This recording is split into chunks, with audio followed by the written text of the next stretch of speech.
যোৰহাটত আজি উলহ মালহেৰে উদযাপন কৰা হৈছে মিচিং সমাজৰ কৃষিভিত্তিক পৰম্পৰাগত উৎসৱ আলি আই লৃগাং। ফাগুন মাহৰ প্ৰথম বুধবাৰে পালন কৰা এই উৎসৱে ব্ৰহ্মপুত্ৰ কাষৰীয়া অঞ্চলসমূহত সৃষ্টি কৰিছে উৎসৱমুখৰ পৰিৱেশ। হয়, আজি 18 ফেব্ৰুৱাৰী।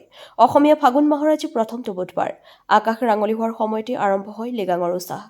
যোৰহাট জিলাৰ ব্ৰহ্মপুত্ৰৰ কাষৰীয়া বৰচাপৰি, নিমগুৰি, খকনগুৰি, ললিতি, বাঁহফলা, কলবাৰী, শিমলুগুৰি, ইপৰীয়া, কাৰেংচাপৰি আৰু কাকতিচুক আদি অঞ্চলত মিচিং জনগোষ্ঠীয় লোকসকলে শ বছৰীয়া পৰম্পৰা অক্ষুণ্ণ ৰাখি উদযাপন কৰে এই উৎসৱ। মাঘ মাহৰ পৰাই চলি আছিল প্ৰস্তুতি। গাঁওসমূহত ঘৰ-দুৱাৰ পৰিষ্কাৰ, ধান বীজ সংৰক্ষণ আৰু পৰম্পৰাগত সাজ পোছাক প্ৰস্তুত কৰাৰ ব্যস্ততা দেখা গৈছিল। আজি পূজাৰ অন্তত পথাৰত বীজ সিঁচাৰ কাৰ্য আৰম্ভ কৰা হয়। মিচিং সমাজে পৃথিৱী মাতৃ আমং আনৌ আৰু শস্যৰ প্ৰাণৰ গৰাকী কুংজম কৌজক পূজা জনাই শস্যৰ প্ৰচুৰ উৎপাদন আৰু সমাজৰ মংগল কামনা কৰে। ঐনিতমৰ সুৰ আৰু গুমৰাগ নৃত্যৰ তালে তালে ডেকা গাভৰুসকলে আনন্দ প্ৰকাশ কৰে। আলি আই লৃগাং অৰ্থাৎ শস্যৰ বীজ সিঁচিবলৈ আৰম্ভ কৰা উৎসৱ। কৃষিৰ লগত জড়িত এই উৎসৱে সমাজক একত্ৰিত কৰাৰ লগতে পৃথিৱীৰ অনন্ত প্ৰাণ শক্তিৰ বন্দনা কৰাৰ বাৰ্তা কঢ়িয়াই আনে। যোৰহাটৰ পৰা ধ্ৰুৱজ্যোতি পাচনিৰ ৰিপৰ্ট AIN লাইভ। আপোনালোকক শুভেচ্ছা জনাইছোঁ আলি আই লৃগাং।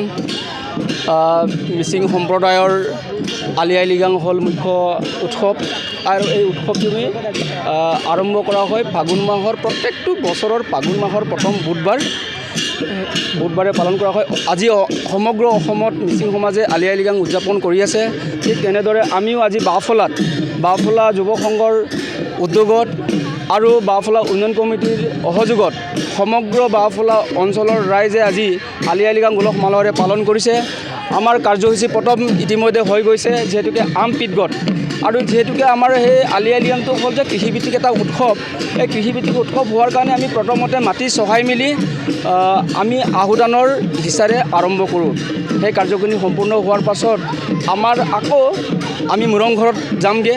মুৰং ঘৰত আমাৰ তাত জুইশলা থাকে। এই জুইশলাত আমি তাঁতৰ গুমুন চিগুন দনি পল সূৰ্য চন্দ্ৰক সাক্ষী কৰি মেলি যাতে অপায় অমংগল দূৰ কৰি মেলি আমাৰ কৃষি পথাৰবিলাকক জাকত জিলিকা কৰি তোলে, সেই কাৰ্যসূচী আছে। সেই কাৰ্যসূচীৰ লগে লগে আমাৰ গুমৰাং নৃত্য আমাৰ এই চলি থাকিব নন ষ্টপভাৱে। আৰু লগে লগে গধূলি সময়ত আমাৰ লত্তা চৌমান গুমৰাং নৃত্য প্ৰতিযোগিতা। আমাৰ যিহেতুকে বাঁহফলা অঞ্চলত 10খন চুবুৰী আছে, বৃহৎ এটা অঞ্চল। এই বৃহৎ অঞ্চলৰ পৰা 10খন চুবুৰীক আমি গুমৰাং নৃত্য আৰু লত্তা চৌমান এটা প্ৰতিযোগিতা আয়োজন কৰা হ'ব। আৰু অহা কাইলৈ আমি খুবেই এক্সাইটেড অসমৰ জনপ্ৰিয় কণ্ঠশিল্পী তৰুলতা কুটুম বাইদেউ ডাঙৰীয়ানী অহা কাইলৈ আহিব।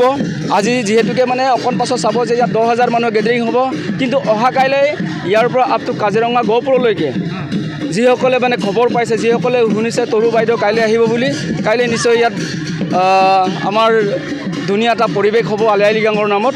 আৰু সেইকাৰণে আমি এক্সাইটেড হৈ আছোঁ চবেই। যিকোনো খবৰ বিজ্ঞাপনৰ বাবে যোগাযোগ কৰক 7896121996।